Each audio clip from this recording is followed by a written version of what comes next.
Well, let me just kind of go back to the beginning. When I first found out about, James.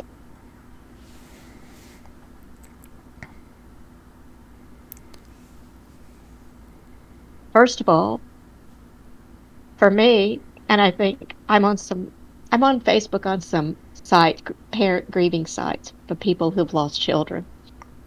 And that was very helpful at first because I think you feel like you're alone because unless you've been there and you've had a child that passed, you just don't at all understand. Because it is honestly like somebody reached into your body and ripped out something, actually physically ripped something out. And I just remember having me- mental anguish, emotional pain, and truly physical pain for a long time after he passed. And I think you just try to survive. So when people give you advice, they mean well, but they don't understand that it's not that simple. The things that people say to you after you lose a child, and they mean well, and people don't know what to say. It's awkward. They don't know what to say. They don't know what to do. But they'll say things like, "Well, God needed another angel," and that really made me mad. I remember hearing that before, and I just wanted to go, well, then why didn't God take your angel? Why did God take mine? I'm on here, and I don't know how many people will see this. Do I want to be seen, you know, getting emotional? No, but it's the truth of the matter. It's the way it is. It's my life. You still have the option, like, and I really will. Like, nobody will see this except you and me. I don't have to include this stuff, No, and I mean I that. don't. I know, but I don't. I don't think it's a bad thing to include it because I don't know what people think happens after a child dies and a brother dies, but it's not pretty. Master Xehanort today.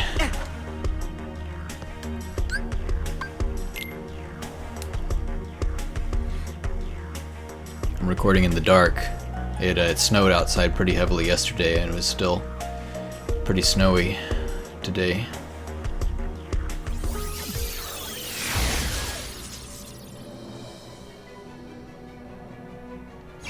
Judgment!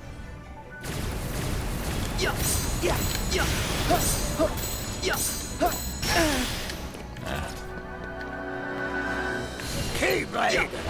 No escape! Oh, good.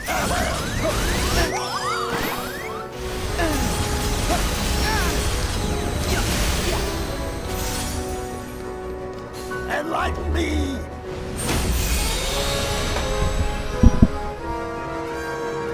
Kingdom Hearts! Taste defeat!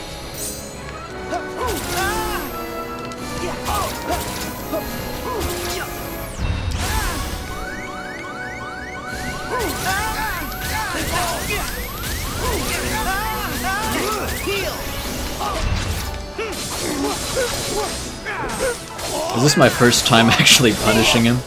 Yeah, I think it is.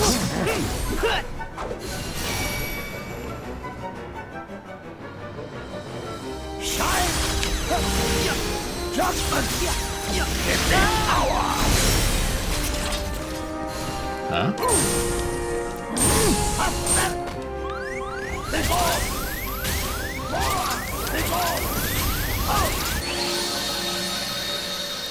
Wow. That is possibly the worst first attempt at one of these I have had in this entire series. Alright, we're gonna practice that. Okay, I just came close to beating him. I could have, but I didn't want to beat him off camera. I was toying with him at the end. So let's see if I can do it again. Fire!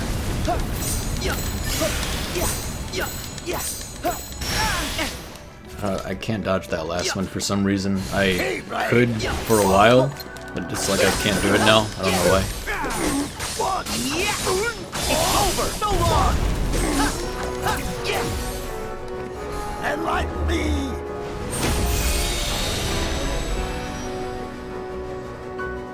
Kingdom Hearts.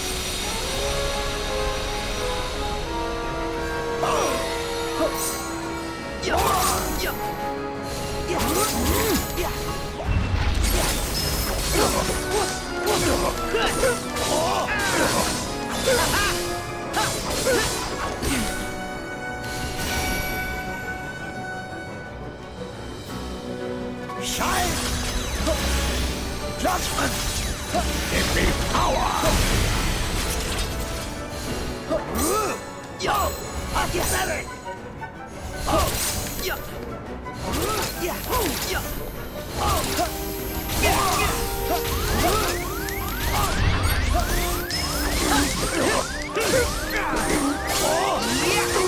It's over!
Give me power! Back at you!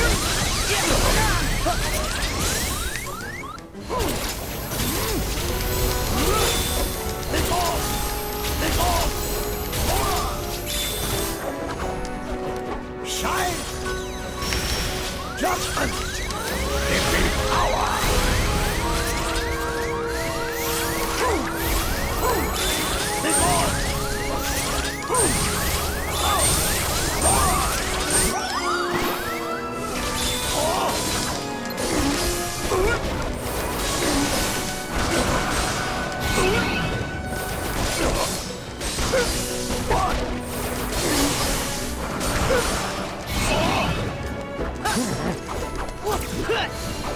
Judgment!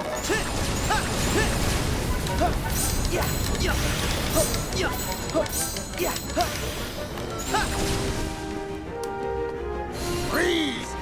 One! Back off! Got him!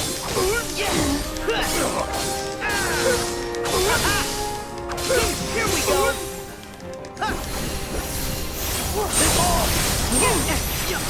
Take this! No!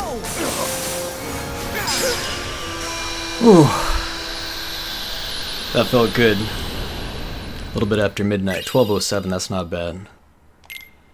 Oh, that felt good. That was a tough one. That might...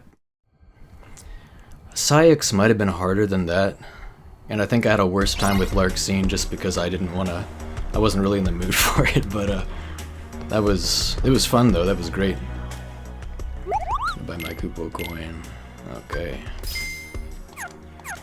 Alrighty. One more Xion and then the final secret boss. Wow. Alrighty, there we go.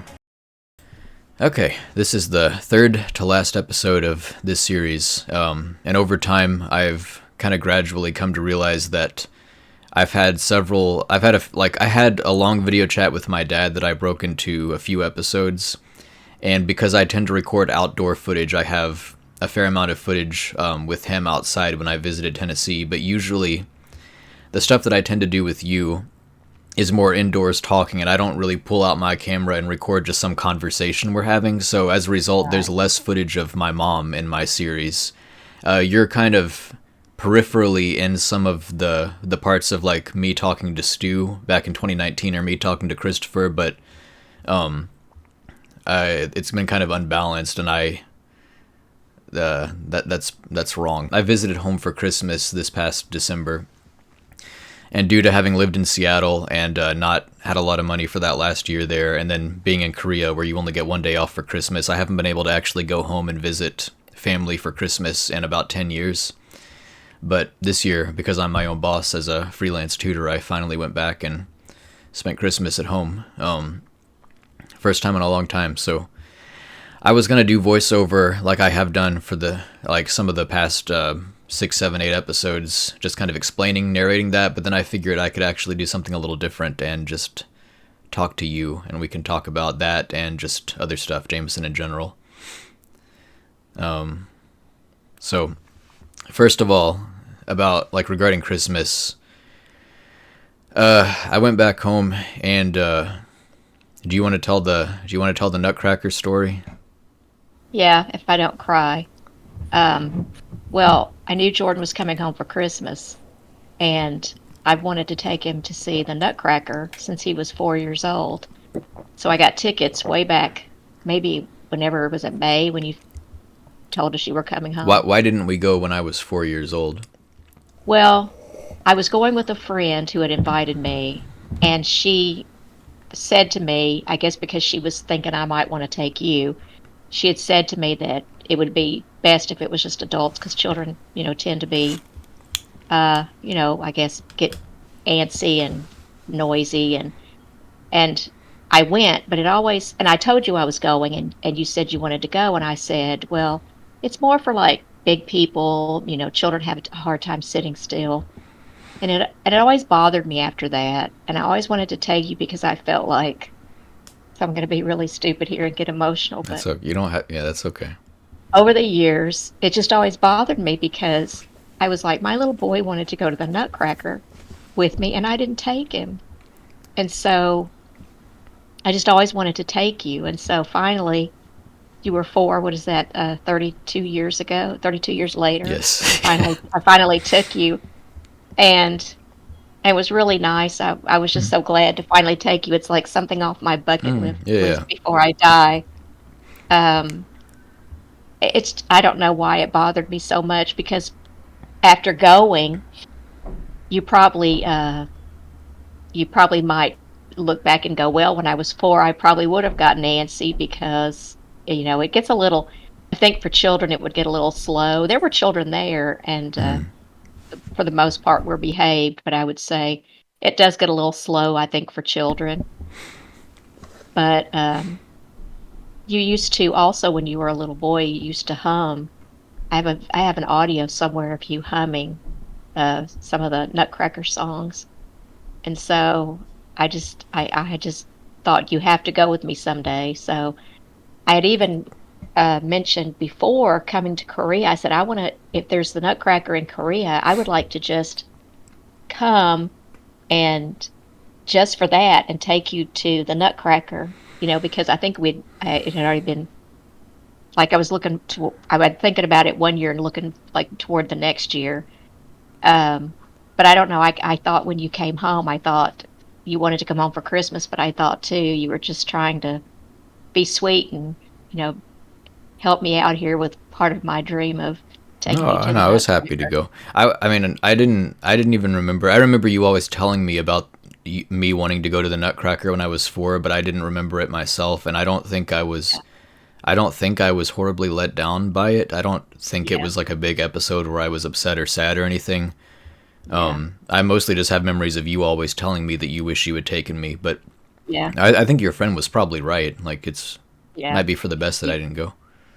Well, you didn't. You never fussed about it. You just kind of made a comment like about going. But I just think, like you said, you don't even really remember it. It wasn't a big deal to you in your head, but for some reason in my head, it was a big deal because I just was like, I kept my child from an opportunity that he probably would have enjoyed or might would have enjoyed, and it's kind of a classic, and I don't know. I tend to do that and feel guilty about things. I think a lot. So, and it would have, and I'm glad to have gone with you. I enjoyed doing that kind of, you know, thing with you, like taking you to concerts that you enjoy, or Yeah, you so know, Jihi and I visited January of last year. It's weird that it was a year ago, but you had gotten us yeah, those tickets to Final Fantasy Distant Worlds in Nashville. I didn't see the Nutcracker when I was a kid, but I'm happy to have seen it as an adult. I'm glad we did that. But me I did too. still hear the music because one of my I think like my 5th or 6th birthday, I got the movie Fantasia on VHS, Hmm. and that it has a lot of the Nutcracker music. I believe it's the same music, the Tchaikovsky music. So I've always liked that, and I think actually like hearing that stuff from a young age is probably what put like a love of music into me. Because like whenever I've played video games or watched like a movie or an anime or something, I'm always like kind of extra focusing on the music and the scene and how it's used Yeah. more than I think most people tend to when they're doing that kind of stuff. But Me, well, you always send me music too, yeah, to listen to, and it's something that I like as well.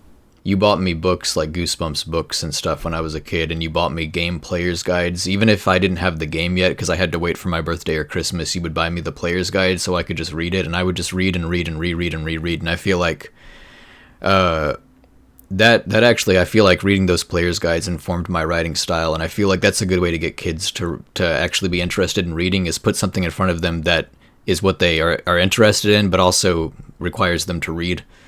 Right. So anyway, but I think Jameson also was influenced in similar ways, although he was 5 years younger than me, because he also grew up enjoying reading, and he did some writing for a while, and he was obviously into music even before the hip hop stuff. He also, like me, he liked music and stuff. This past Christmas vacation that I came home and visited, and we all got together, and like Uncle Greg and Angie and Christopher and everybody was over, and it was like all the family together. Honey butter on them. That's good. This is just one slide. What are we going? Well, pass it to me and I'll pass it back. That's what I'm doing. Pass it. Garrison said go. Well, It doesn't, it's going both ways. Garrison don't know. Everyone say thanks to Actually, you're doing what Garrison said. Oh, wait, no. I hear it, Gary. Oh, that's a lot better. everyone say thanks to Jihi. Thank you, Chihi. Hi, Chihi. Thanks, Very Chihi. delicious. Hi, Phil. Thank you. Thank you. Okay, I'll show this to her later. Thanks, pretty lady. I guess obviously that's what people do around the holidays for Thanksgiving and Christmas, and I just haven't been able to for such a long time that this is the first time I've done that since Jamison died. And so this is the first I've had holidays where I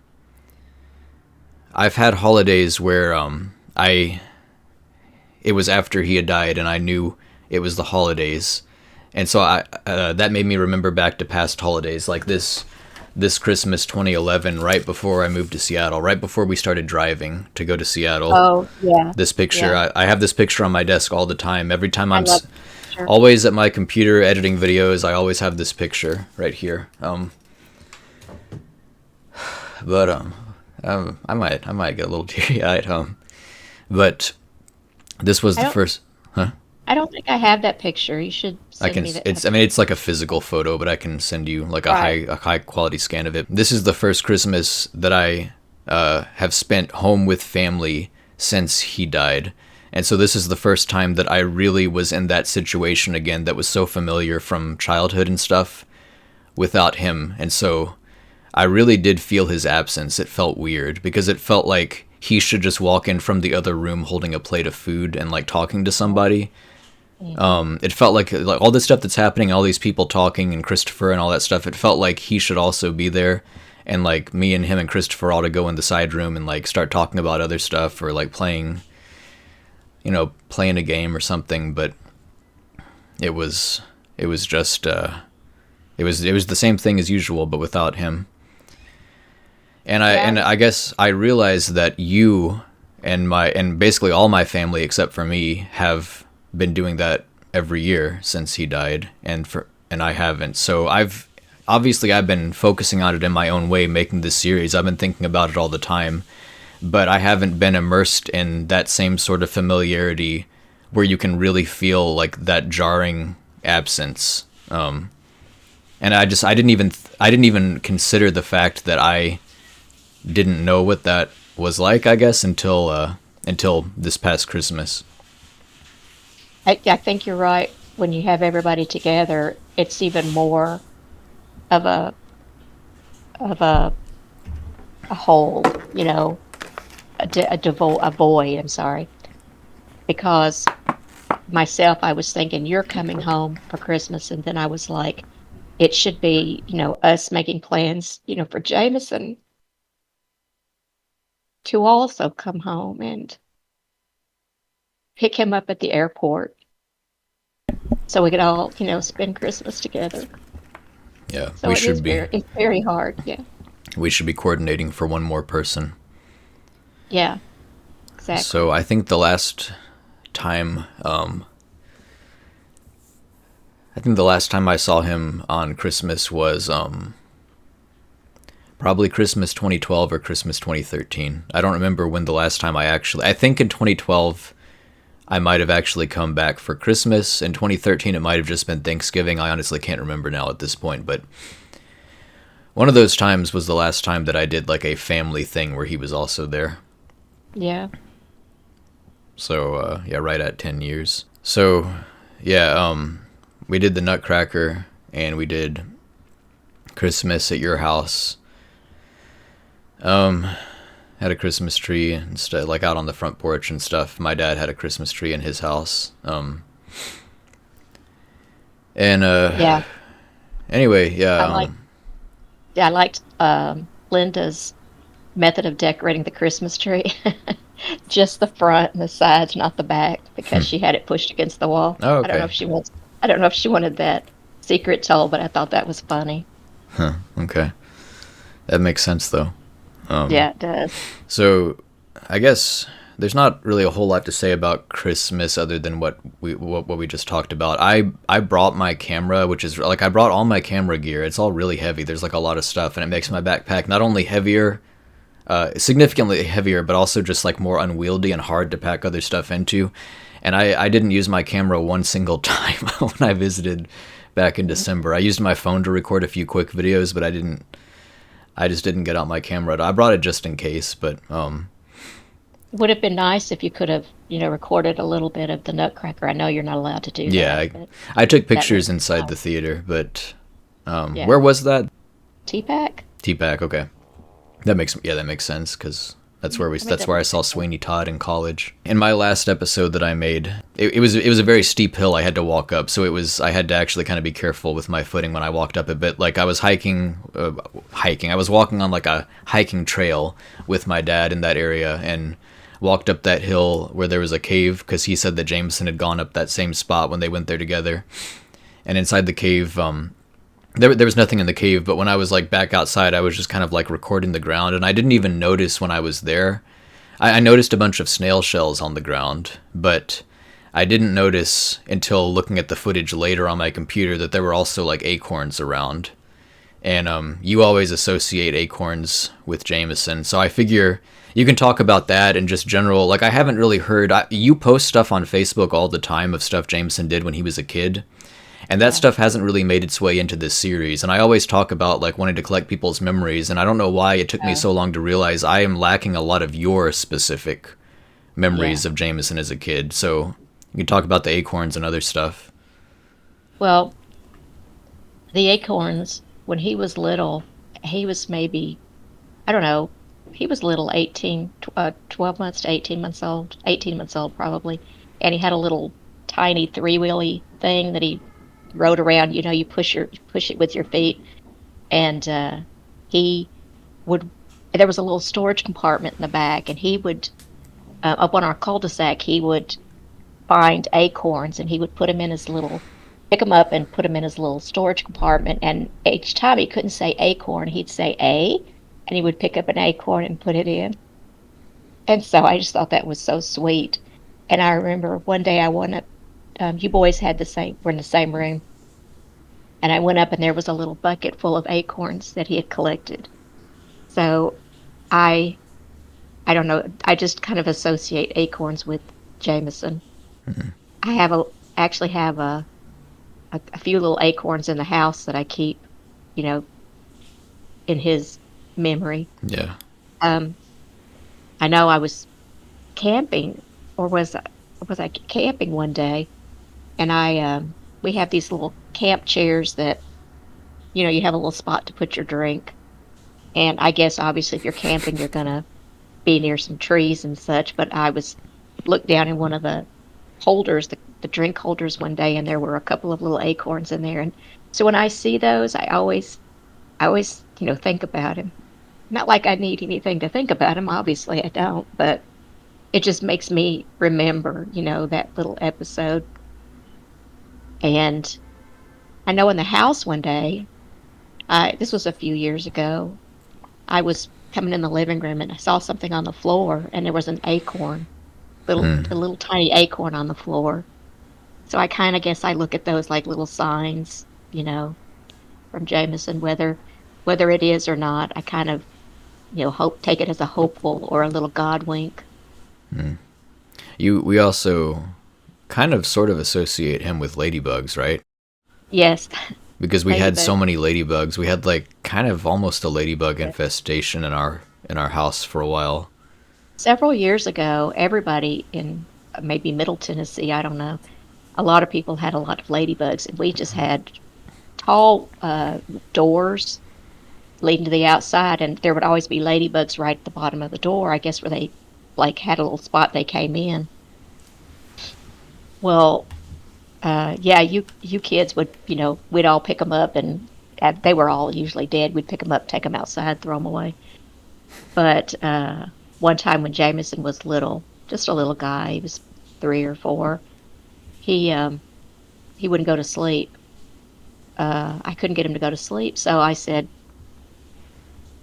if you'll go lay down and go to sleep, I I will let I took a little cardboard jewelry box, just the bottom of it, like where you get a bracelet when you buy one, and there's a little box they let you take it home in. So it was a little white box, and I put like a little tissue in the bottom of it, and I put a ladybug in the bottom, and I Yeah. said, if you'll go to sleep, I'll let the ladybug sleep with you tonight. And he did, and it's the only way I could get him to sleep that night, but he did. And I just always thought that was just so sweet because Jameson, he was a hard-headed little boy. As sweet as he was really hard-headed. He wanted his way, and he wanted it last week. Um, he didn't want to wait for anything. He wanted it all when he wanted it or before. He he didn't like being little. He hated it. So from birth to 4, he was really pretty much a stinker because it was hard to reason with him at that age. Like if he was misbehaving, it was hard to explain to him that he needed to behave this way because, why he needed to behave that way. He just didn't want to hear it. And he just couldn't wait. He could not wait until he turned 4 because back in the day, that many years ago, when you turned 4, you didn't have to have a car seat anymore. I think now you have booster seats, but back then we didn't even have booster seats. It was just a car seat till 4, then you're out. And he wanted to be like you because you didn't have a car seat. But you were 5 years older than him. So when he was 4, you were 9, and obviously didn't need a car seat. But he said, I cannot wait to be 4. I've been little all my life. He Famous just, Jameson quote, yeah. it's just the funniest quote still. It's so cute and funny. Um, and that reminds me of once when he was probably 3 or 4 again.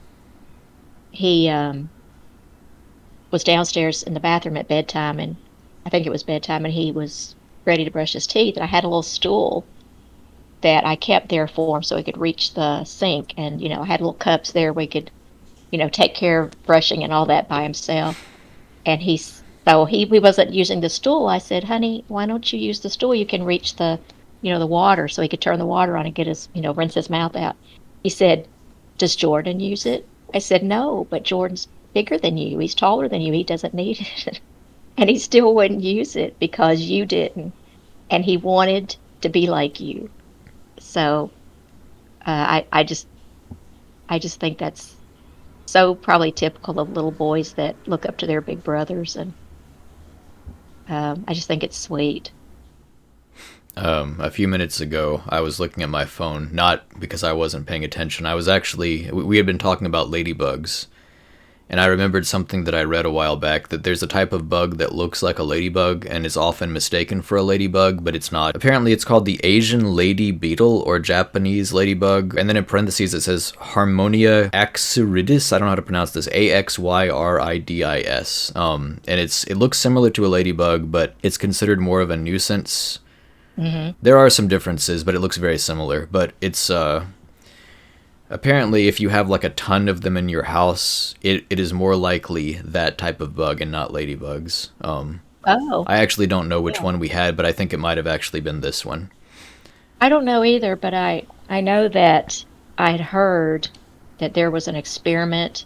I don't know if this is true or not, that the University of Tennessee had done some experiments or something with ladybugs, and they got out of control, and so that's why there were so many ladybugs. I have no idea if that's true or not. I just heard I don't that. know about that. I mean, They just created a conglomeration of ladybugs that flew everywhere in yeah, I don't know the about that state. one.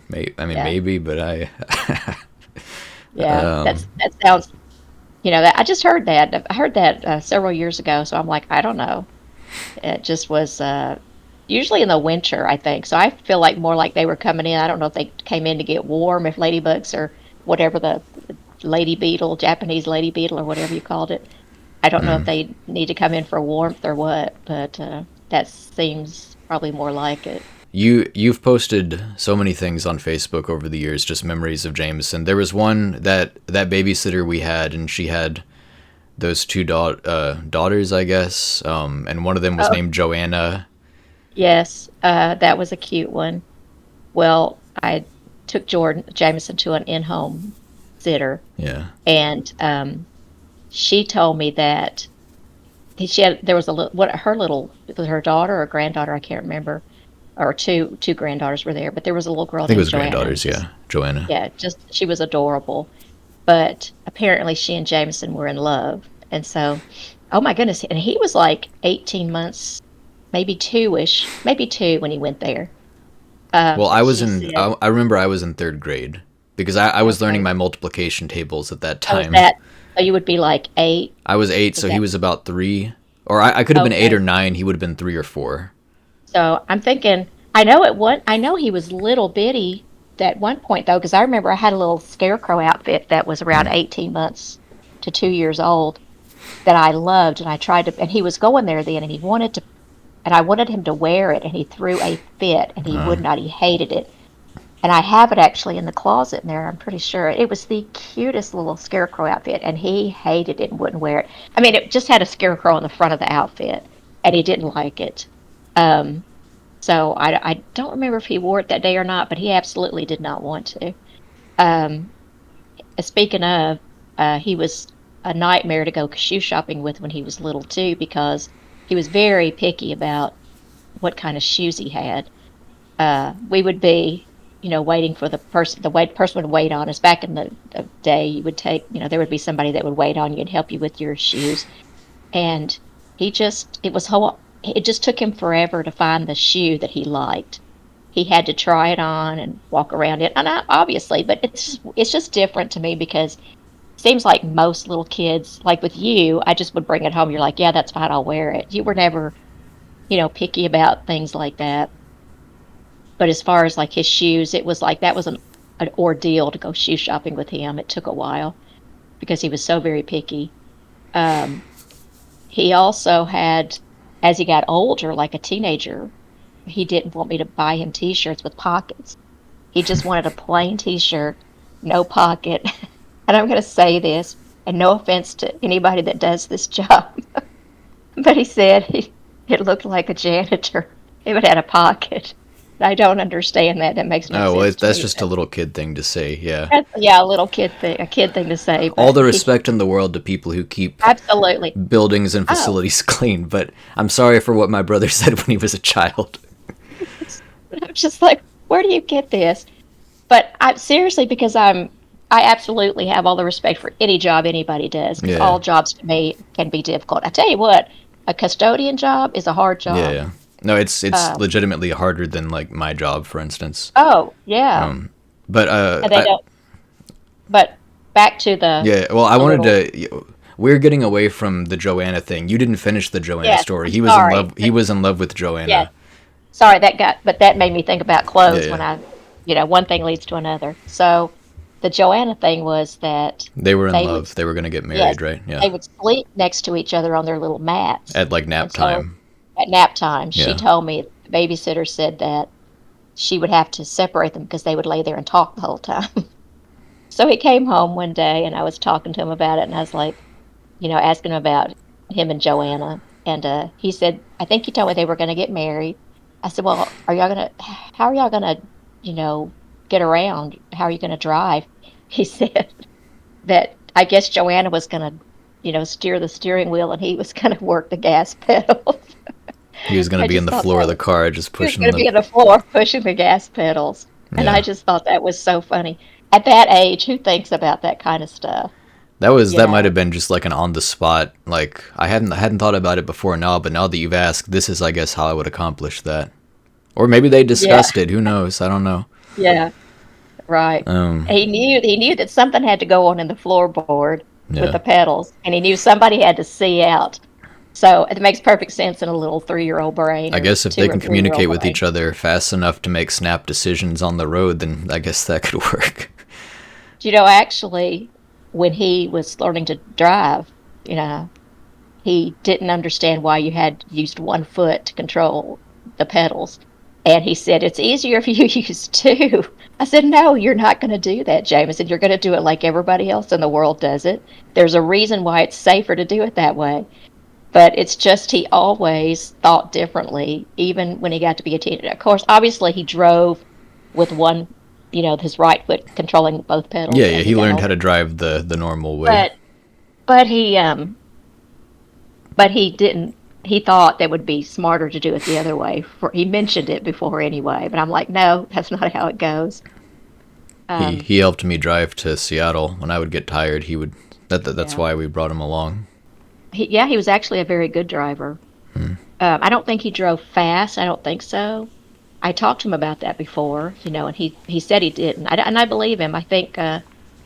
Um, I think he was a pretty cautious driver, and I don't know why because he seemed to have some tendencies that weren't cautious, but that for some reason he was cautious about. And I think he was cautious about texting and driving because he had actually gotten on to me about it Cautious before. in the sense that So he just didn't do it. I hope. didn't do Okay. it. Yeah, I think so because he actually got on to me once.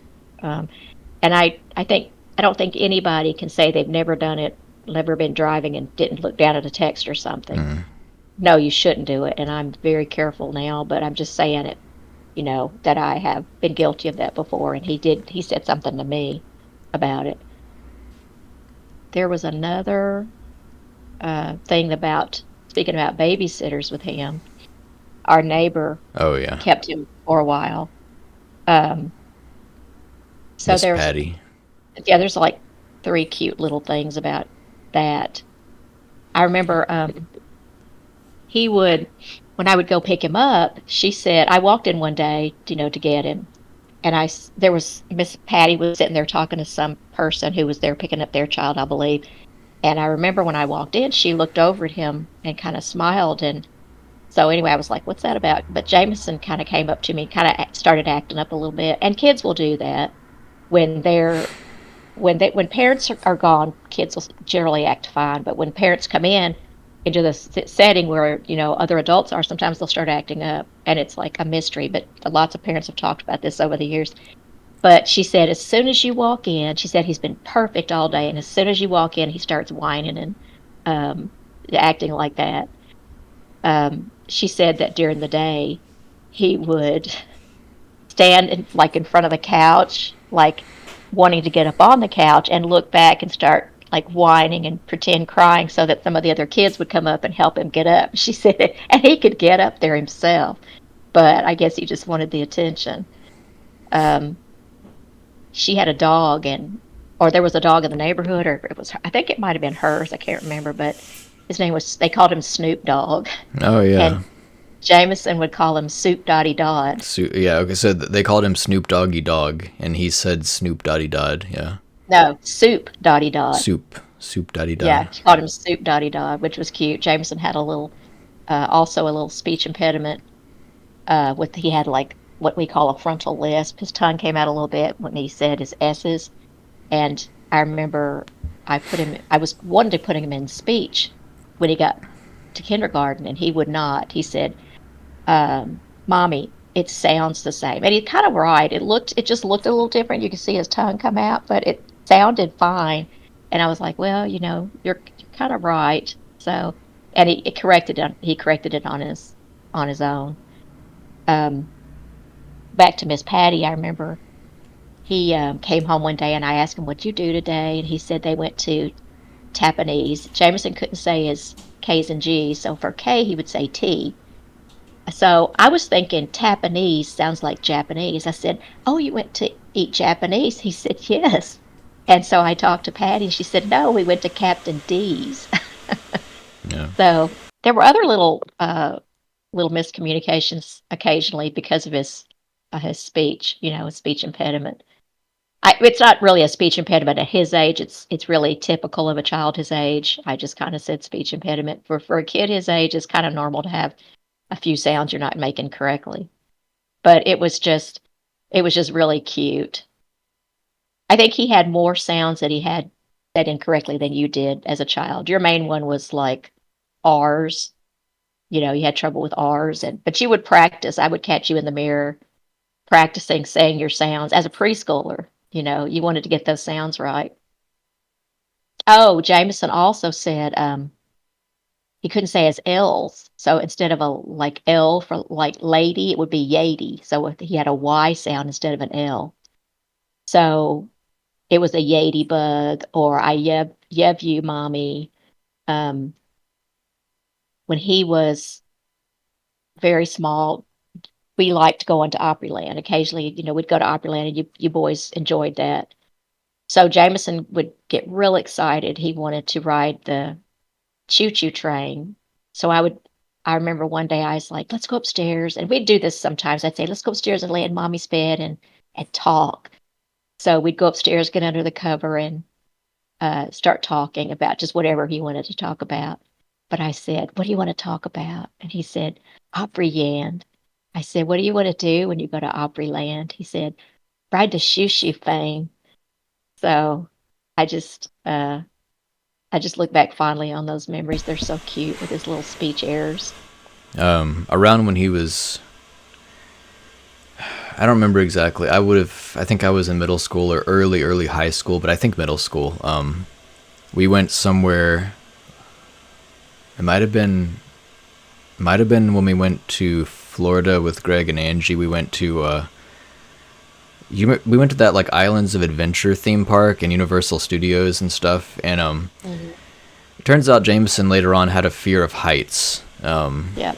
And even though he was generally more adventurous in a lot of ways than I was, and like especially as an adult, when he'd go hiking, he would just go off the trail and just go out into the wilderness. But he had a fear of heights, and so at least as a kid, and so Yeah. I remember he was scared to ride this one ride, and I think he felt pressured, and I probably was pressuring him too, because I thought he would actually enjoy it. I just couldn't get past the fact that like, some people just have phobias and it's better just not push. But I think at a certain point I was talking about it and I wasn't even trying to argue. Like I might have been pushing him, but at this point we were talking about it and I wasn't even trying to argue or be snippy or anything. I forget what I even said, but he was clearly worked up and upset by this point, and I didn't realize he was upset, and he was just like, "Shut up, Jordan," and I was like, "Oh, okay."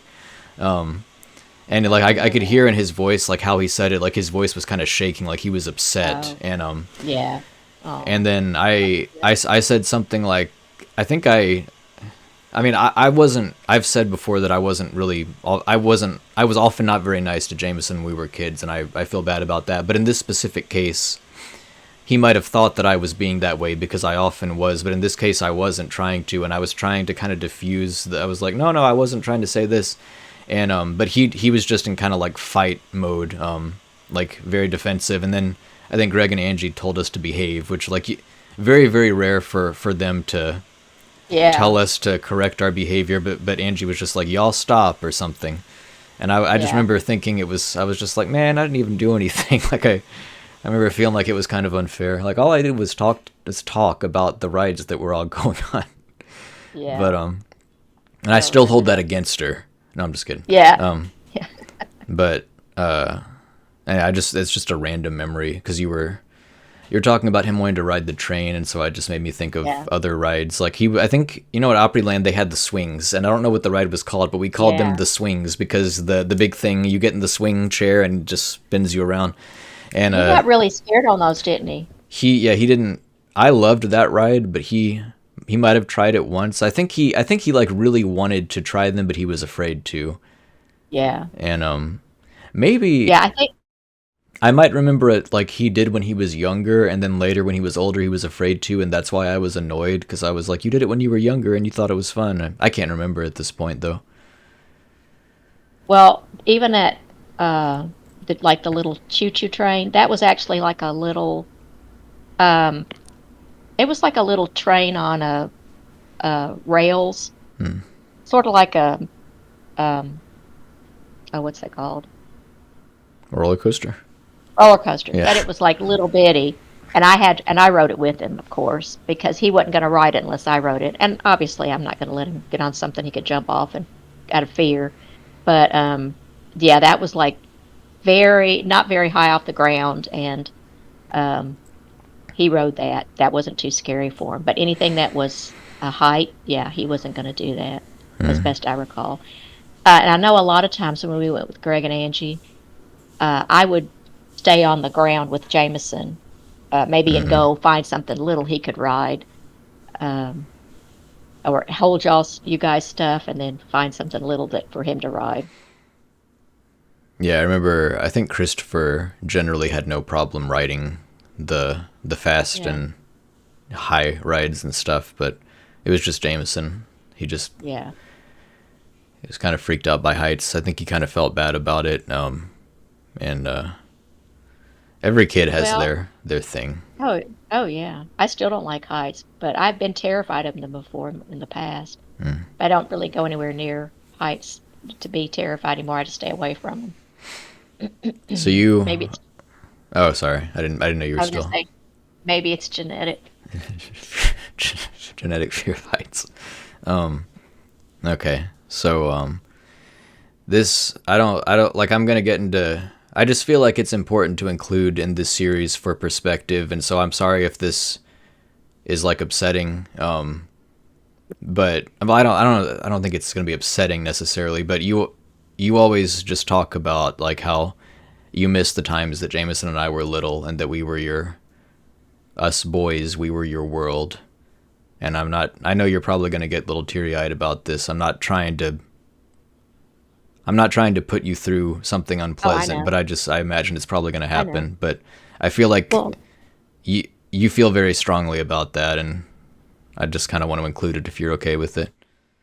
It's just part of it's just, I think most moms feel that way. They miss their children being little, and talking about it is just, it's part of talking about him. Yeah. You just forgive me, Yeah, I know. But you said it was the best time of your life, the happiest time, and you always mentioned those times of us, like, because it felt like a long drive to go visit Uncle Greg in the other town where he lived, and we would drive that and just be talking and stuff. Yeah, that was like one of my favorite things when we get in the car. Generally, it'd be you and me and Jamison. And we'd get in the car and like go to Greg's and Angie's, and they live, about 100 miles from here. So I'd be in the front, obviously driving, and you two would be in the back. But yeah, we're both very talkative, and you like to talking about tons of things and just telling me everything, and it just you'd be like halfway leaning forward to talk to me. You're not sitting back, just like relaxed. You're like both leaning forward and talking. And it was just, I don't know. It was like you guys were my best friends. And I just enjoyed that I was glad that you both would talk to me like that and talk to me so much because, well, I think it's important to have that kind of relationship with a parent where you want to talk to them and tell them things, and no matter what it is, it's just like what you're interested in or whatever it is. Um, because it now I because growing up, I guess my parents worked a lot, and I don't remember that kind of stuff. I remember I always wanted to be for you guys to have a childhood that was really happy, that where you knew and you didn't have any doubt whatsoever, not a bit, that we loved and adored you. And I didn't want, like, I know this will be controversial, but I wasn't a person that liked to spank or hit my kids because I just always felt like if I had done something wrong, I don't want somebody hitting me. I want them to explain it to me and tell me, what I did wrong. Um, and I just couldn't. It just seemed wrong to do that. Just to, I'm not saying I never smacked you on the butt, I because know. I think maybe once, but it made me feel worse in the long run to do that. It made me feel terrible. I would cry. You guys know. And I'm serious, this is the honest truth. Between the both of you, there's probably not been more than 3 or 4 spats on the butt between the two of you when you were little. And I just like I think I might have been like nothing else worked. And I have to say it wasn't. I think maybe you only got it maybe once, and maybe Jameson got it a couple more times because I'm telling you, Jameson was a pistol. He was He rough was as a kid. demanding. He was Yeah. very demanding. Um, and it was kind of hard to, like I said, until about age 4, he was hard to reason with. Just like he would throw down. There was one day, um, he was doing something. I don't know what it was, but I put him up in his room. I later learned I shouldn't put him in his room because, first of all, I didn't want him to hate going to his room when it's time to go to bed. That should be a place where you have peace and you want to be. And second of all, why are you putting a kid in his room when he can have things up there that he can play with and it's not really a punishment? But so I started eventually putting him in the laundry room for his timeout, which was boring. There's nothing in there the kid wants. But I I put him in timeout one time. I think I just kind of had it with him, and I just put him on his bed and said, "Oh, okay, here's the story. He did something. I put him up in his room. He came downstairs a few minutes later. I was sitting on the couch, and he took his finger and he looked at me and said, Well, "You hold do on. not." No, no. First, he hit you, and you said you do not hit me Oh, that's what it was. Yes, yes, thank you. because Okay. he was kind of like aping off what you had said to him. Yes, he hit me. That's Yes. right. Just like I don't know what happened. He hit me though, and I was like, "You do not hit. You are going to timeout." So I took him upstairs, put him on the bed, and he was screaming and crying. And then I came downstairs and sat down back on the couch, and he came downstairs in a few minutes, and he stood there in front of me and put his finger up, and he said, "You do not put me in timeout." And I just remember thinking steam was coming out of my ears because I was so aggravated with him. But yes, once again, I took him back up the stairs and put him back on his bed and do not get out of your room. And he didn't. But that's just how he was. That's the kind of personality he had that you never were that way. You were like very compliant. You're like, you know, you were like not having a kid. So then when I have a child like Jameson, it's just like, whoa, where did that come from? Because I think your dad was a very compliant little boy. I was a compliant little girl, so that's why I'm saying Jameson. There's nature and nurture. Jameson, there's a little of both in him, but Jameson definitely came out with a whole different personality right off the bat, than you did. He was just a different kid that came out wanting his way. Truly. You But at talking? the time, I'm sorry. I was going to say at the time it would get frustrating, but now looking back on it, it's I Oh, do laugh. yeah, of course, of course. You just like memories of raising your kids. Yeah. Do you remember our table and chair? Yeah. Mine and Jamison's little table and chair. Yeah. Yeah, there So was like a yellow chair that I would always sit in, and it was like a plastic tiny chair, and like a red one that Jameson would sit in, and eventually one of the chairs got really cracked to the point that you had to be careful how you sat on it, so it wouldn't like collapse on itself. But we kept using it because we liked it. why didn't we get a new chair? That's I think crazy. at that point it would have been hard to find like the same type of chair or something. I Yeah. don't know. Yes, I do remember that. It was a little. The table was like a grid, like Yeah, it metal. was like wire Something. mesh table, so Yeah. we had to have placemats on top of it. I Yeah. think I had So a Darkwing Duck placemat. you had Darkwing Duck everything. Yeah, yeah. But yeah, there was little placemats on it. And y'all would sit there like in the mornings before school and eat your breakfast Eat and our watch Pop your Tarts or cartoons. cereal or eat our Lunchables or whatever. Yeah, so that yeah, Eggo I do remember waffles. that. Um, I think I've got a picture of you sitting at that somewhere.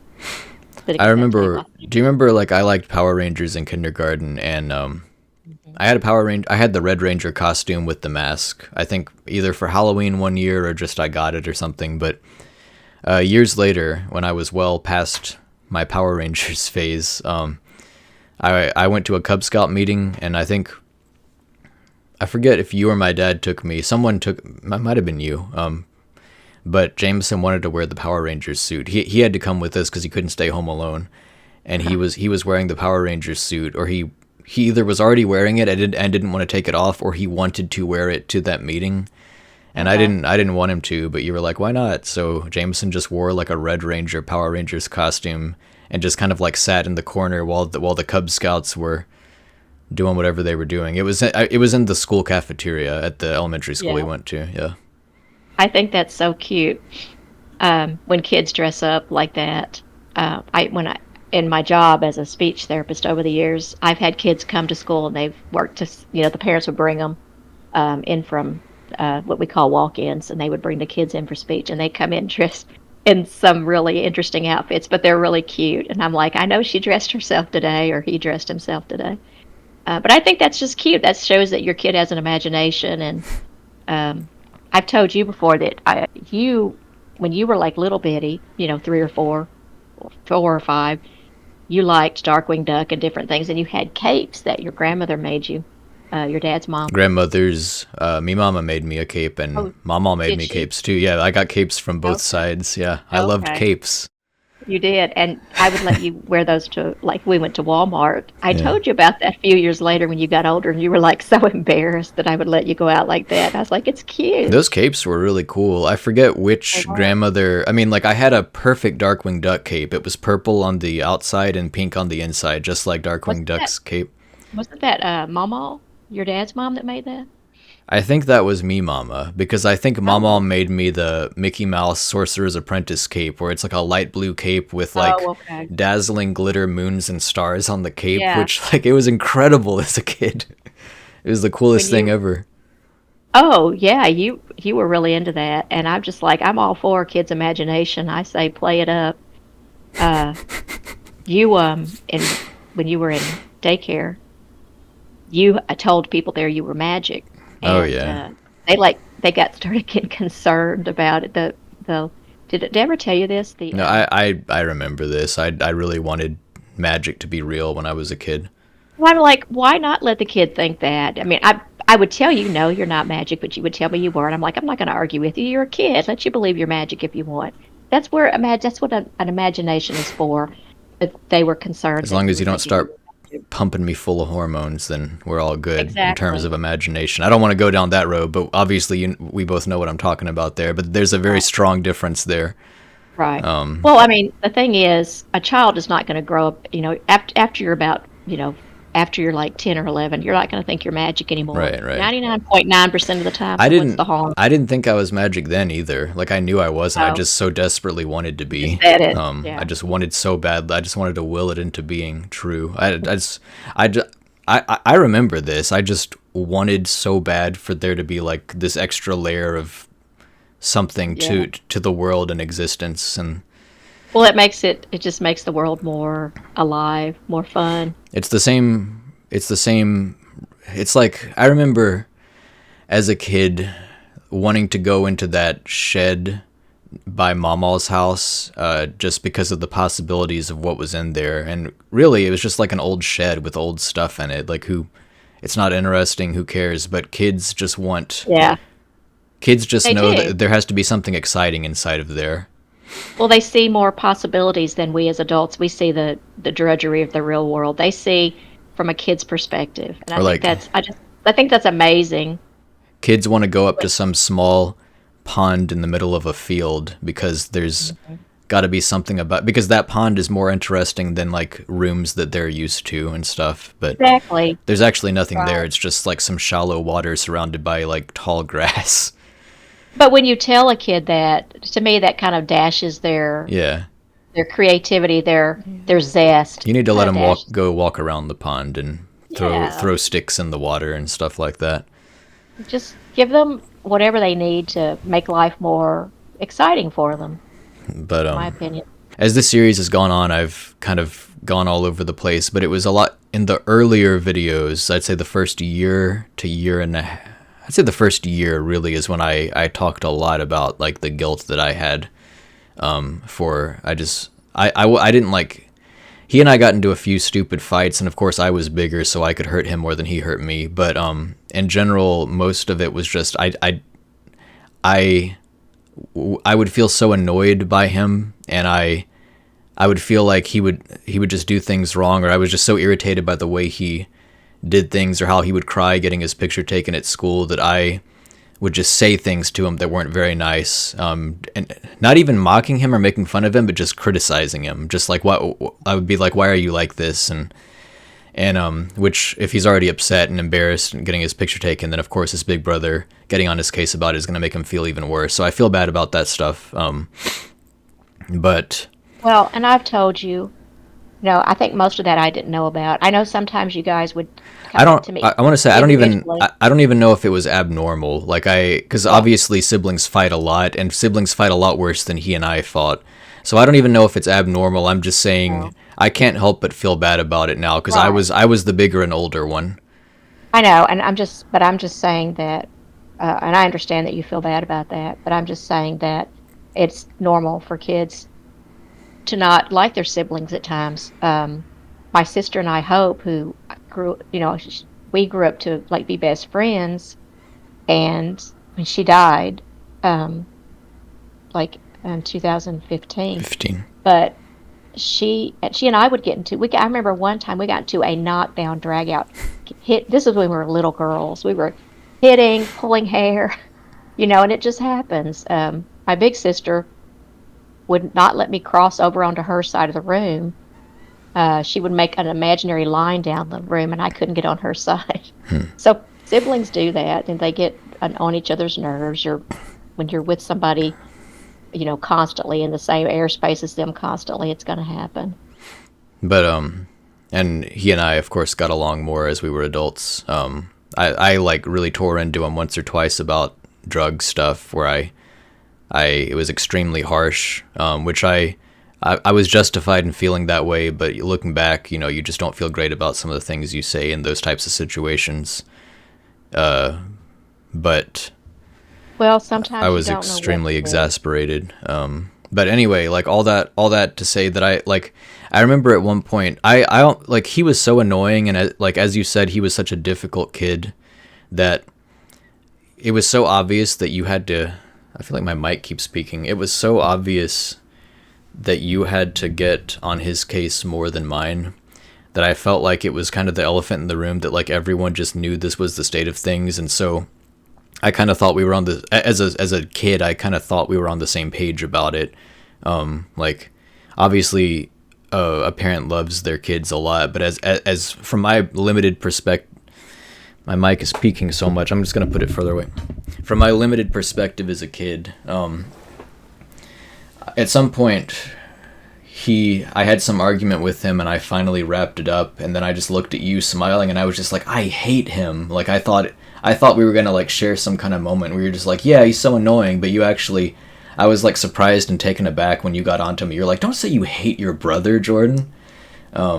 Which I think that was the correct thing for you to say, but I just remember as a kid, You felt betrayed by me. no, I didn't really feel betrayed. I felt kind of bad, like, oh, I guess that was a bad thing to do. But I just remember being surprised because I just kind of, like, he kind of felt like the antagonist of my life in some ways, because as a kid, you're always forced to be with your siblings, even if you don't want to. It's like imagine if you're like if there's a kid at school you don't get along with. Imagine if you're forced to do everything in your life with them, because like you don't get along with your siblings plenty of the time. But anyway, I think it was I would get frustrated, and I don't know why I thought this, but somehow it was just I would get mad at him and frustrated at him because I thought I perceived some kind of weakness, and it's not like I'm strong and I crush weak things. It's more that I felt like he was making things hard for himself and unpleasant for himself unnecessarily, and it was just really frustrating and annoying. Like I was so annoyed with him for crying when he had to get his picture taken. I was so annoyed with him for like crying if somebody started talking to him. I was so annoyed with him for not wanting to ride the roller coaster because he was scared. I couldn't fathom that he was just coming from a different place and just needed kind of different things. Well, you were I you was were a, a I was a kid kid. too. So it was Yeah. so irritating to me. And he and I fought for other reasons too. I'm not going to pretend that my like meanness towards him was completely benevolent. Like seeing like I was just, kids are just sometimes not very nice. But I think a lot of the stuff I remember was kind of rooted in that, even if I didn't know how to put it into words back then. Well, I remember both of you at different times would come to me and say, I don't like Jordan. I don't like Jamison. And I Yeah. would say, you don't have to like him, but you've got to be nice to him. You can't be mean to them, because I know that kids have those feelings. You can't make someone like someone, but you can say you're not going to be, at least as far as I can see, you're not going to be mean to them. I do feel kind of bad So, though, because I've seen other siblings seem everyone fights as kids, but other siblings, even as kids, it does seem like there are some people who were better friends, like yeah, better friends with their siblings, even as children, than Jameson and I were, and so it just feels kind of like a waste. I wish it could have played out a little bit differently, but that's part of why this series is Kingdom Hearts, because we got along well when we were talking about that game together, because it was exciting and we talked about it yeah, together as if like friends talking about a shared interest. yeah. That's kind of why this series is the game. Well, I think there are siblings that get along as children, but I think a lot of times you see it more as they grow up and become friends. Or sometimes as they grow up, they decide they don't like them. Oh yeah, I know one or two people like that. I know one or two people who have that type of relationship with their Yeah. siblings. But I like when siblings are really close. Like Jihee's really close to her sister, and they talk almost every Yeah. day, and I really like that. I think that's sweet. Yeah. That is very sweet. And I Did you? also, not to get on to talking about unrelated stuff, but also just her family is really nice. Yeah. I Yeah, they I'm are. lucky. They own a copy of Good Will Hunting on DVD, so Oh, me too. Oh, that's good. that's all I had to They're hear. good people. Yeah, Yeah, they're good people. it's a good Yeah. movie. Good Will Hunting, for whatever reason, is a very famous movie. Like every Korean I ever talked to, I mentioned that movie. They know it, they've seen it, they like it. Oh, That wow. movie apparently made waves in Korea somehow. That's good because that's a great It's movie. an excellent I want. movie. I know Jameson always liked Shawshank Redemption too. Uh, I finally I watched like. Sling Blade because he liked that one, I remember. Oh, when did you watch that? I think I watched it last year or the year before. A friend of mine named Michael Really? showed it to me finally. Oh, that's a great But movie. yeah, I just remember Jameson like that when he had a copy of that on DVD. And I always knew that you had mentioned it. You tried to get me to watch it. You were like, Jameson has it. He likes it. And I never did until recently. Oh, that's a great movie. I'm trying to Yeah, go I back and remember. see things that he saw now. Like I'm trying to Yeah. I'd like to read books he read and liked and just kind of see what he was into and the sorts of things that he was thinking about. I've got a book that um, I think after he passed and Catalina sent us his things, there was a book in there. And I started trying to read it. What is it? The Visitor's Guide to the Universe Oh, or The something? Hitchhiker's Guide to the Galaxy Hitchhiker. Yeah, by that's what it was. Douglas Adams, I think. So I started trying to read it. It was hard for me to get into, but I started reading it. I'm like, I'm gonna read this thing if it kills me because I knew he had it. But then Garrison had a heart attack and was hospitalized, and then he had 3 weeks after that he was hospitalized again for a blood clot. So I just like that. My whole summer was gone, and then um, I didn't. I started back reading it, and I've got to get into that. I want to read that book. In fact, oh, how weird! I didn't realize it was here. That's so Oh, weird. I thought it was in my bedroom, but it was like sitting right there because I guess I put it out because I'm like, I'm gonna read see the it. book, Yeah. finish reading it. I had gotten about this far, and then uh, I have just started like rereading it twice. But I'm going to start from the beginning again and go back because I've forgotten it again. But it's kind of a hard book for me to get into. But I'm determined to read that book because he had either read it or was going to read it or something. He had the book, so I've never read. People have always recommended it, and for some reason, the idea of it never appealed much to me. I don't. I know it's kind of like witty, and it's quirky. I don't like that. I don't like comedy very much. I like laughing at stuff in real life and real situations. I like making jokes, but something that someone else made that is constructed to be funny, I almost never find it funny. Like I sit there and the joke comes, and I'm like, yep.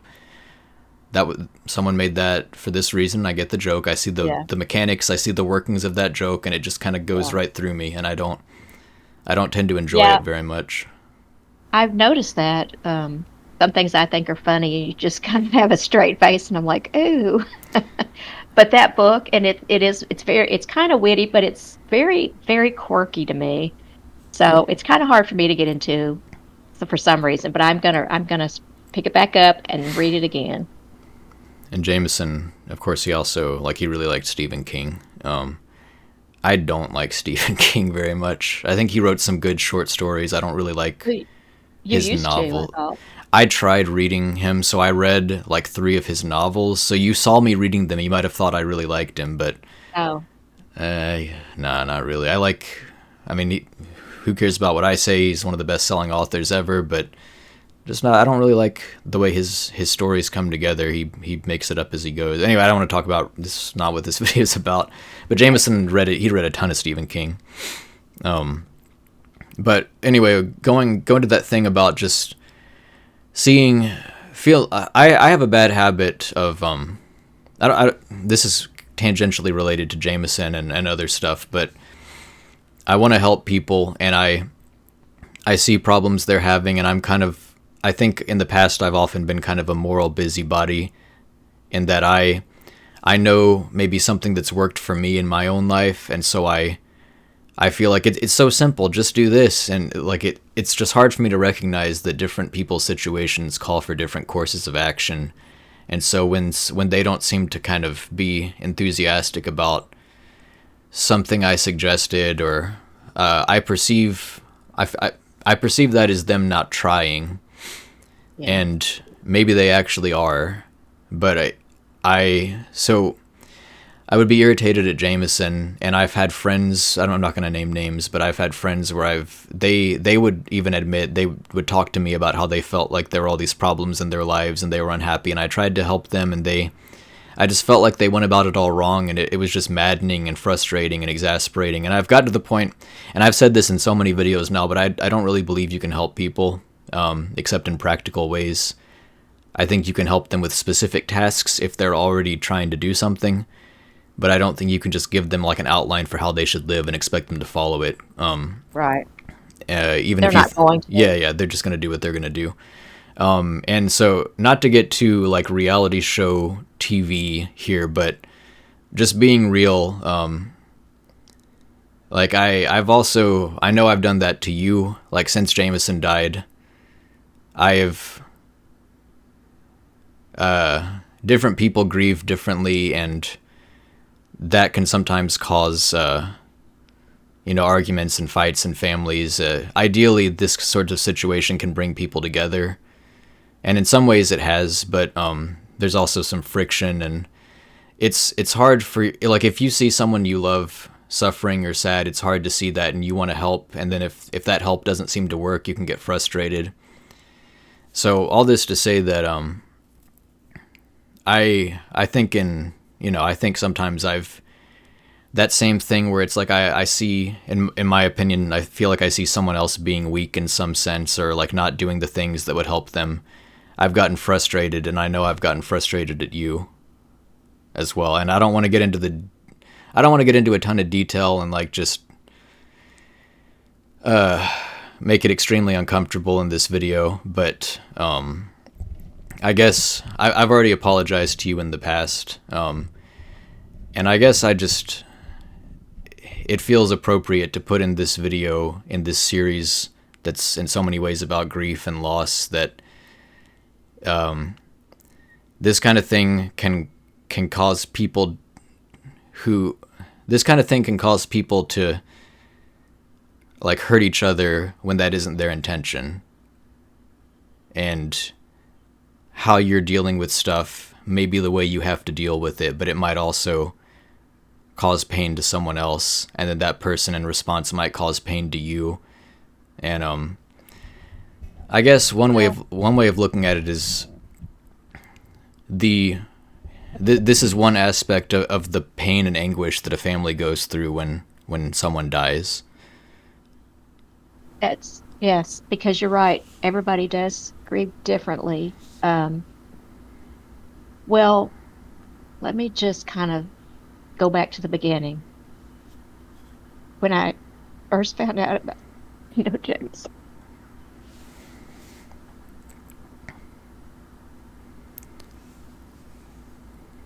First of all, for me, and I think I'm on Facebook on some parent grieving sites for people who've lost children.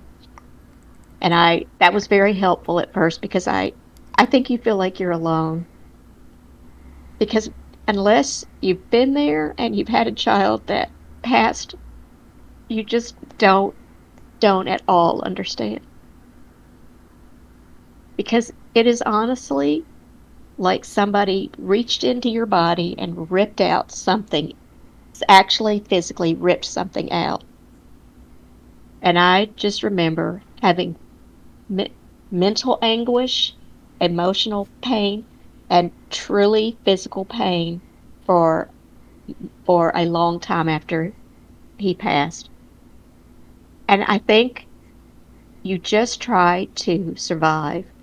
So when people give you advice, they mean well, but they don't understand that it's not that simple. I know that you had, and other people had mentioned going to therapy. Well, I actually did call a couple of highly rated therapist people that told me about, and I read reviews, but they never had an opening. And I wanted to go to somebody who, there was a certain type of therapy, I think it's EMDR therapy, that's supposed to help with trauma, and one of those therapists did specialize or do that kind of therapy, but she never had an opening. But also my thought was, if you haven't lost a child, and this could be faulty thinking on my part, I will say that, but if they haven't lost a child, how can they tell me how to cope with it? It just seems almost impossible for me, because before I lost a child, I would cry thinking about something happening to one of you, but I still wouldn't be able to tell somebody how to cope with losing a child, even though I could imagine how horrible and how painful that was. I could never see myself being able to say, well, do this or that. The things that people say to you after you lose a child, and they truly mean well, and people don't know what to say. It's awkward. They don't know what to say. They don't know what to do. But they'll say things like, well, God needed another angel. And that that really made me mad. I remember hearing that before, and I just wanted to go, well, then why didn't God take your angel? Why did God take mine? I was really mad at God after Jameson passed. I was so mad at God. But eventually, because I thought he hated me, why are you doing this to me? But eventually, I stopped. I stopped being mad. I was mad at Jameson too, because I thought, how could you continue to live the kind of life that would lead to this? But I know that I'm not an addict either, so I don't know the how hard it is to break away from something like that. So I was only mad at him for a short time. I was mad at God longer. But I had to think Jameson um is the one who has the addiction. I don't. I don't know how hard it is to give something like that up. Um and he told a friend of his who told me that Jameson said it was a dark cloud that followed him. So it's something. Jameson was smart. He was really a smart person, and he knew. I think he really wanted to stop, and he did for a while. But I think for most people, because the rates at which people can go back Relapse. to Yeah. drugs, relapse, is incredibly high. So that tells me, and then the number of deaths there are all across the country all the time from it tells me that it's not something that's easy to give up. It's not easy. Like So I, your body is telling you that it needs it. It's like trying to like change your lifestyle so that you stop eating food and like you just start resisting exactly, hunger. Yeah. right. And I thought that kind of thing before. I'm like, well, Sherry, this is something you do that, whatever it is, it's giving up sweets. I'm like, you can't even give up sweets for 24 hours, but you expect him to give up something that's got a psychological and physical hold on him. So that makes me mad too when people talk about addicts so negatively, even though and I myself say those kinds of things. Even now, I'll say, well, they have a child. They couldn't stop for their child. No, not necessarily. Um, but anyway, I know people mean well, but people don't. They just don't know. They do not know how it affects the parents when it happens. Like I said, you guys were my world, just my whole world. And uh, I do see. I think some people like. I think there are a lot of divorces after things like that. Yeah. I have to say that Garrison, my husband, is not obviously not Jameson's father, but has been super, super understanding and so kind to me. I on those groups, the groups that I'm in, a lot of the women will say, well, their husband, who was not the child's father, the deceased child's father, will say, you need to get over this. I would, if he had ever said that to me, my bags would be packed. No, wait, his bags would be packed and he'd be gone. He's never once even so much as said the beginning of those words. Never. But I can't imagine having to live with somebody that would say that to me. That's just disgusting to me. But he's always been very, very kind and understanding. And I think your dad is in the same situation. Yeah, I I think think his so. wife has been very understanding and considerate and kind. And she was super helpful and kind when all this occurred.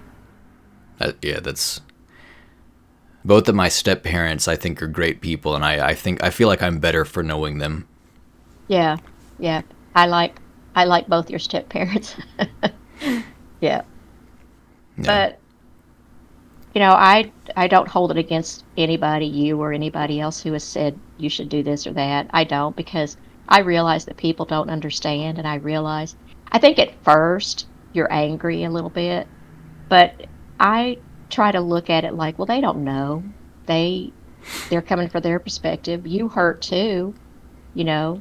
It's caused you a lot of pain. I don't. We've talked about this before, but it's different losing a sibling than it is losing a child, and I hopefully I will never know what it is to lose a child. But I couldn't I just thought he's my brother too, so I guess I couldn't understand and or didn't want to admit that I maybe didn't exactly have a place telling you the sorts of things I thought you should be doing or trying to think about, because it's different for you than it is for me. Well, I think it kind of annoyed you that I would put things on Facebook. Yeah, well, yeah. And like on his page, but honestly, the truth is that sometimes I didn't know what else to do because it was such terrible pain that it was like it had to come out somewhere.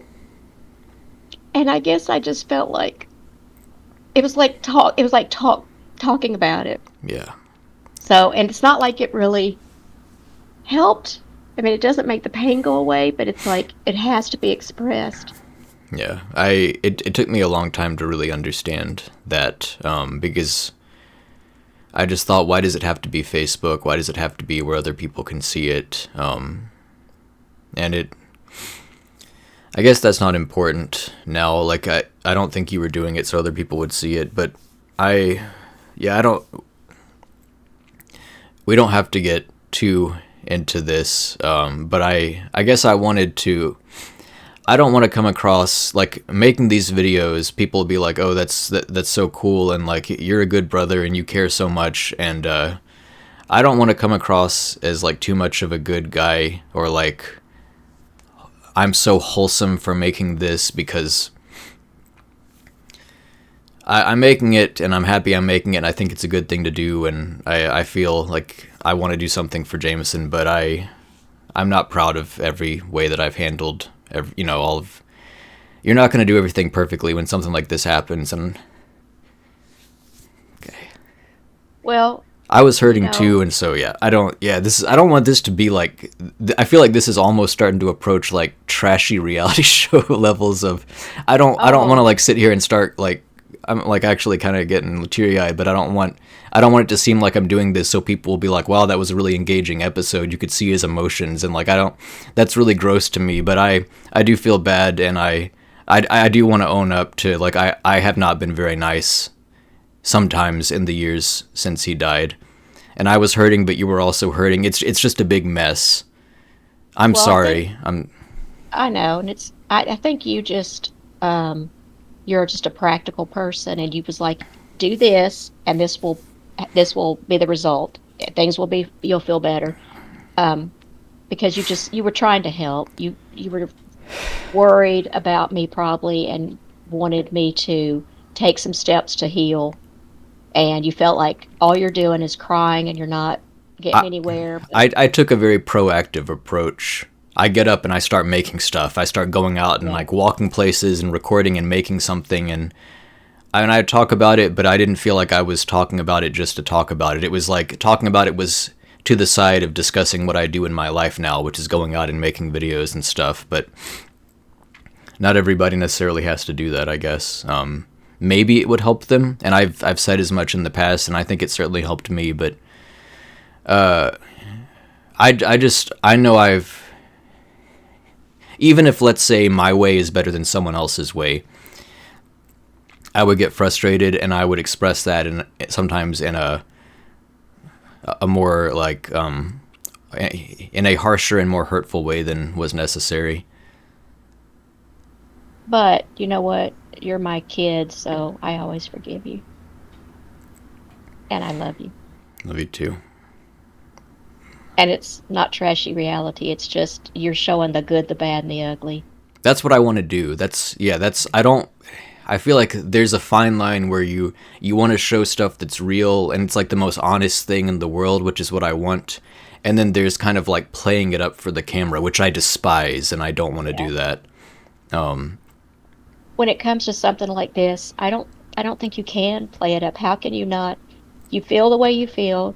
You had emotions. You you had strong emotions about how you felt it should be handled, but it was all from a place of caring. But how do you play up something when you're truly hurting? You just cry. I mean, I'm not an actress. I can't make that up. You can't make that up. You're not an actor, you know. I'm not an It's actress just either. no. It's just not. You're just showing the truth, the reality of what it's like. That's what. Um, I mean, I'm on here, and I don't know how many people will see this. Do I want to be seen? You know, getting emotional? No, but it's the truth of the matter. It's the way it is. It's my life. You still have the option, like, and I really will. Like, nobody will see this except you and me. I don't have to include this stuff, No, and I mean I that. don't. I know, but I don't. I don't think it's a bad thing to include it because I don't know what people think happens after a child dies and a brother dies, but it's not pretty, you know? It's messy and scary and sad. It's just, why should we show a sanitized version of what life is? Yeah. Well, I mean, what people expect, I should say, a sanitized version of what the yeah, way it I know what you meant, but is. this episode has been a mix of it, like, because in some episodes I talk about memories of the past, memories of childhood, or memories of his adulthood. In some episodes I talk about how I'm doing after the fact. In some episodes I get perspective from family, and in this we've done like all of that. Yeah. We've literally all of it. And I guess it just kind of naturally bleeds from one thing to the next when you're talking about stuff like this. Yeah. But Well, the thing is, like you said, everybody grieves differently, and it's always going to hurt. It's always going to hurt you. It's always going to hurt, you know, me, your dad. And I just know that's the way my life will be from now on. And it doesn't mean that there won't be, happy times or the good times, because there will be. Because I was really happy when you came home for Christmas. Um, Anytime I can see you or talk to you or um, message you, even. I told you before that when I see that there's a message from you on my, messenger, I feel like it's Christmas morning. I get to open a message from my son. And I feel that way still every time. It's exciting to me that, and it sounds so stupid, I guess, but to see a message from my kid and I get to talk to him. First of all, he was thinking of me, so he sent me a message. I think parents just like that. They like to be, thought of by their children. yeah, I mean, they raise kids, and then of course the kids go off and become interested in other things because the world has Right. so much, and they're engaged with. They have to, job and thinking about their future, and the parents are less immediately like. The parents are generally not going to be what drives the child's future unless you end up working at your Right. dad's company or something like that. But those rare cases. Well, But yeah, I understand. Like after you raise a kid, you want the kid to kind of remember you and still hold you as an important person in their life. yeah. Well, I was really glad that you and Jameson got the chance to travel. I'm glad that you've Me too. gotten the chance to travel and done a lot. And I know that you love Korea. You love being in South Korea. And as much as I miss you, I'm happy that you're happy. Um, it would have been wonderful for you and Jameson to have stayed here. But again, I never wanted to limit you and for you not to be happy here. And really, what is there here in, you know, where I live that's going to be interesting or really, you couldn't go out and do the things you wanted to do if you stayed here, but you got to travel. Jameson got to travel, and I was really glad for that because he loved it. You love traveling, you love being where you are, and I miss you terribly, but I really am glad that you have had those opportunities and that you are where you are.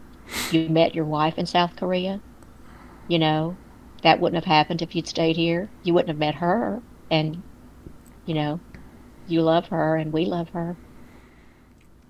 I So, as much as I miss you, it's turned out good for you. I wish I do wish I could have. I wish I could have shown James, like I've shown, both of my parents Korea, and I've shown you cool stuff.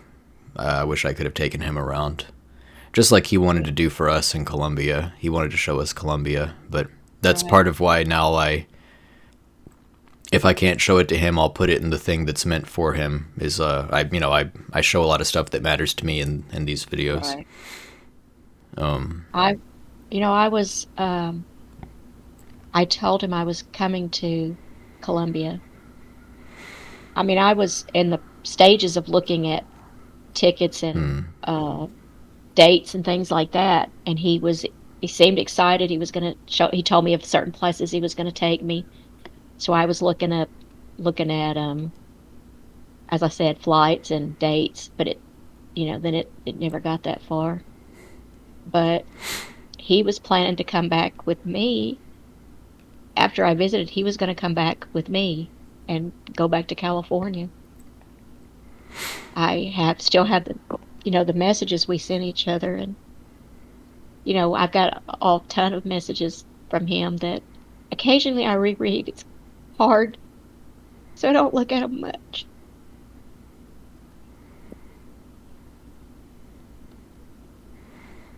But the last time I was reading through some, I saw those messages where he was making those plans to come back to, go back to California.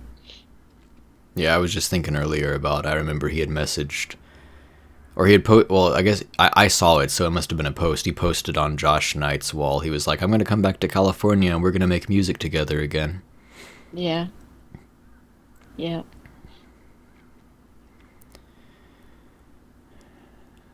Anyway, I guess. I'm sitting on pillows and they keep sliding. Oh, yeah.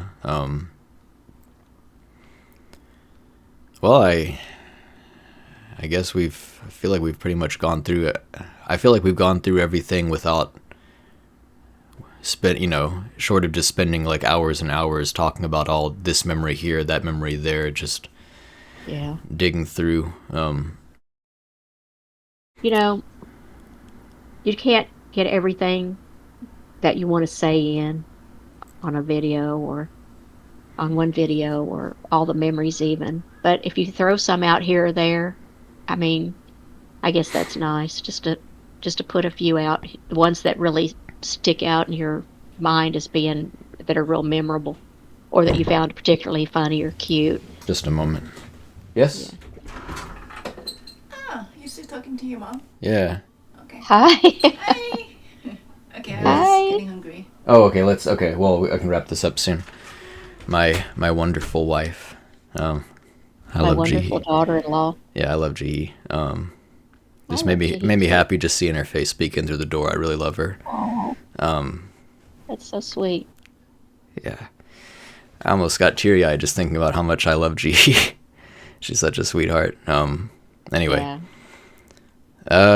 Man, I wish Jamison could have had that type of future ahead of him. But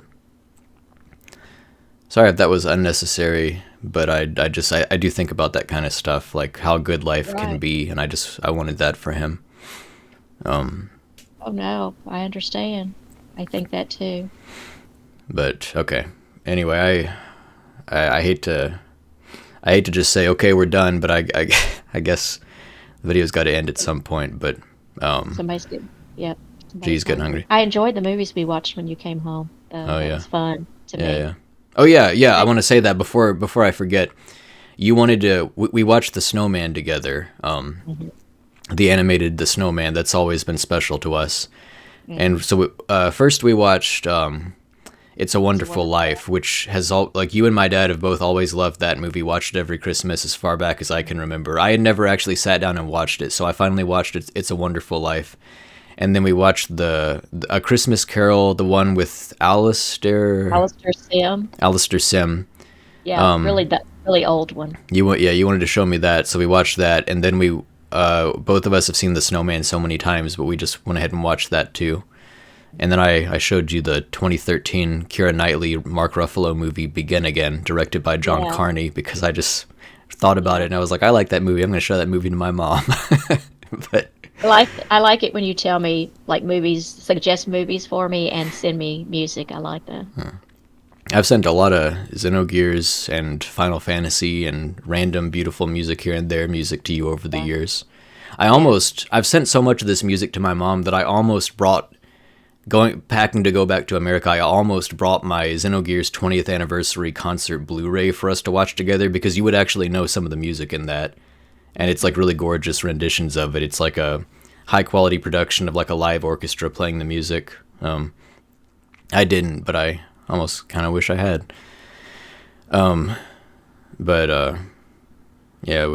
Anyway. I would have listened to it. Watched it. Yeah. We watched it. My mom watched a ton of anime, like complete first episode to last episode, and then like the movie, if there is one, anime series with me when I was a teenager and in my early 20s. First one was we watched Big O, Big O, Trigun, Wolf's Rain, Full Metal Alchemist, 2003, not Brotherhood. Canon, I think Air, Kino's Journey, I said Trigun, Cowboy Bebop. We watched more than I can really even remember now. I watched a lot with you. You watched a ton with me. I remember being kind of worried because I would have to. It was subtitled. Subtitled. Not always. Not everything I showed you was a lot of it was English dub. But I got used to it. But I remember I really got into the stories. I really liked them. We watched, for anyone who's in the know, my mom and I watched Higurashi no Nakukuro ni together. That's not something you generally watch with your parents. That's the one about the little girls and all the murder and stuff happening in the town. I don't know if you remember, but it was really messed up. Anyway, and on that note, I just watched whatever you said we were going to watch. I was like, my thing was I wanted to spend time with you, so I'm So I watched whatever you wanted to watch, and I always ended up liking them. I think there was one that... There was one that you did not like, so much so that we just stopped it, which was Outlaw Star, which kind of broke my heart because that's one of my favorites. But too bad. I should have been more... That's okay. Considerate and just watched it. The main character comes across as crass and unlikable early on, kind of, so... I understand that, but I watched a ton more with you. Yeah, of course. You watched a lot with me. There's one that I would still like to actually watch with you, and it's been so long now that I don't even know if I would like it as much as I did back when I was like literally 20 or 21, but it's called Clanad, and I think you would...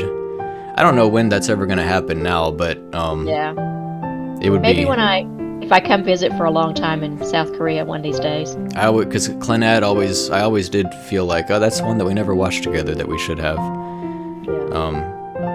It's about family. But anyway, I gotta go. My wife's hungry, so. Okay. Thanks for talking to me. All right. Love you. Tell Chi hi. Okay, love you too. Bye. Bye.